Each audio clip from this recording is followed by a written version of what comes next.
The committee process is a primary step in developing and passing legislation at the state capitol. Those who testify during a committee meeting can play a significant role in determining the outcome of that legislation.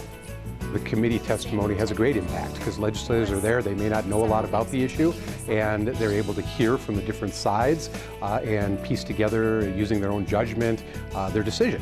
Legislators will take meetings with various interest groups and lobbyists on a bill, but they'll only hear one side during that meeting. During the committee hearing is the one chance where you kind of get to play both sides off against each other, and they can respond to each other and answer questions, and you can get more depth into any sticky details or questions that the legislators may have. So it can be very important. Often those who testify are government officials or lobbyists, but the voice of the public is also a key element in the committee process. I told a woman from South St. Paul who came to testify on behalf of a bill that she suggested an idea to me because her son had been injured. And she was really nervous about testifying. And I told her that it's people like her that really have the biggest impact.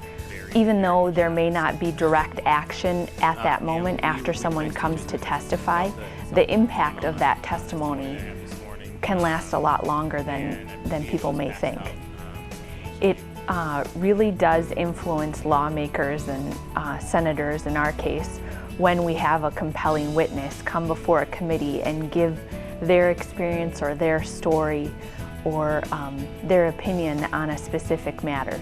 The legislative session can be a fast-paced environment where a great deal of information is condensed into a short period of time.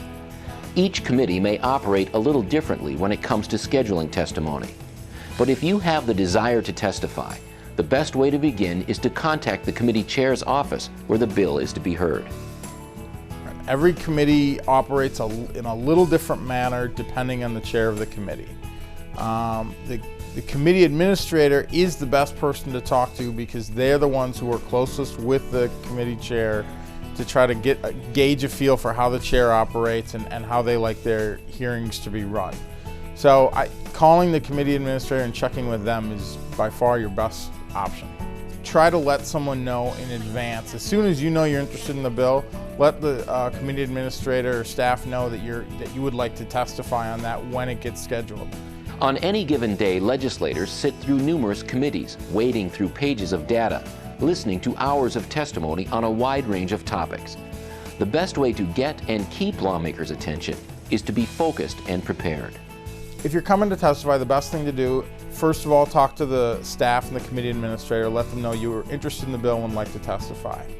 When you get to the committee, have some notes prepared but do not read verbatim, and be concise and avail yourself to questions. I would say first, remember the one main rule, which is to go through the chair. So to first address the chair before you answer a question or give your testimony.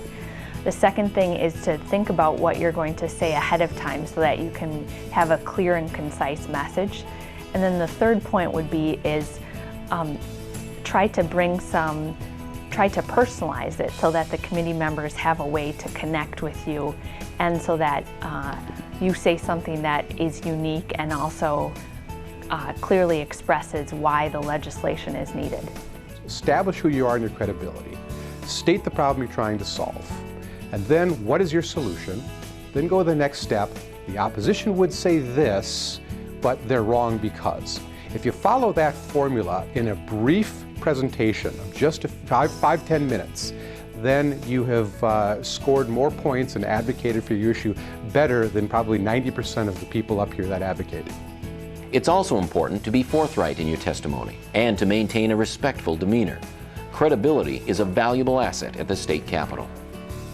Honesty and truthfulness is absolutely critical to the process. Nothing destroys the credibility faster of anybody here, whether they're citizens coming to the Capitol, whether they're members of organizations, or whether they're paid professional lobbyists. Nothing destroys their credibility faster than if they're either misrepresenting facts. I mean, you can make mistakes and be wrong, but if you misstate facts or misrepresent somebody's position, saying that so-and-so supports this proposal when in fact they don't, things like that, that will erode your credibility very, very fast, and you want to avoid those. And I'll tell you, for the most part, that rarely happens. It rarely happens because people know that the currency in which they trade with is factual information, and with their advocacy, and so you don't want to squander that. Giving testimony does not guarantee passage or failure of legislation, but it could influence one or more committee members, and that may be enough to determine the outcome. The best way to make sure your voice is heard is to contact the committee chair's office ahead of time to have your name put on the agenda. For more information about the state legislature, go to www.leg.mn.